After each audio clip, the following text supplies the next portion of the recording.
บ่เป็นหยังถึงฮักเขานั้นจบลงอายก็คงสิพยายามเฮ็ดใจหูดีว่าต้องพ่ายแพ้หูดีว่าต้องจากไปหลีกทางให้เขาคนใหม่มาเอาใจน้องสาวถ้าคนนั้นเขาฮักน้องจริงอีหลี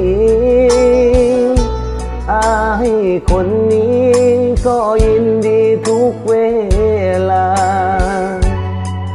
ถ้าเขามาเพื่อหวังลวงหลอกอายขอบอกบ่ยอมดอกนา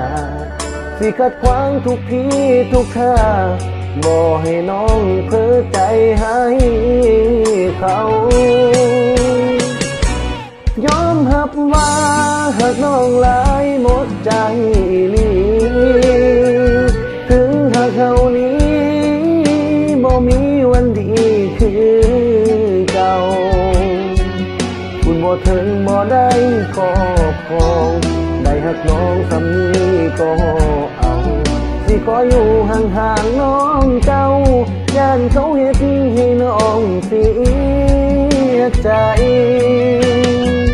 ไอ้คนพ่ายแพ้ยาแก้ก็คือทำใจถึงสิเจ็บหลายบ่พอตายบ่พอตายขอเพียงเจ้ามีความสุขอายที่ยอมแบกทุกข์เอาไว้ตราบใดมีลมหายใจ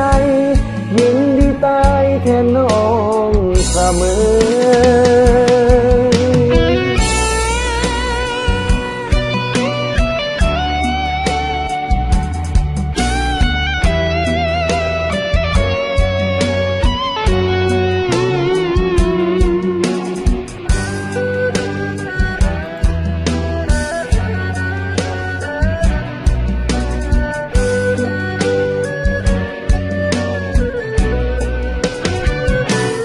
ย้อนหับว่าหากน้องหลายเบิดใจลีถึงหากเขานี้บ่มีวันนี้คือเก่าบุญบ่ถึงบ่ได้ขอให้หักของคำนี้ก็เอาสิขออยู่ห่างๆน้องเจ้าย่านเขาเฮ็ดให้น้องเสียใจ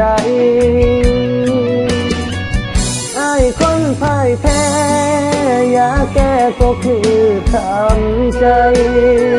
ถึงสิเจ็บหลายบ่พอตายบ่พอตายขอเพียงเจ้ามีความสุขไอ้ที่ยอมแบกทุกข์เอาไว้ตราบใดมีลมหายใจยินดีตายแทนน้องเสมอตราบใดมีลมหายใจยินดีตายเพื่อน้องเสมอ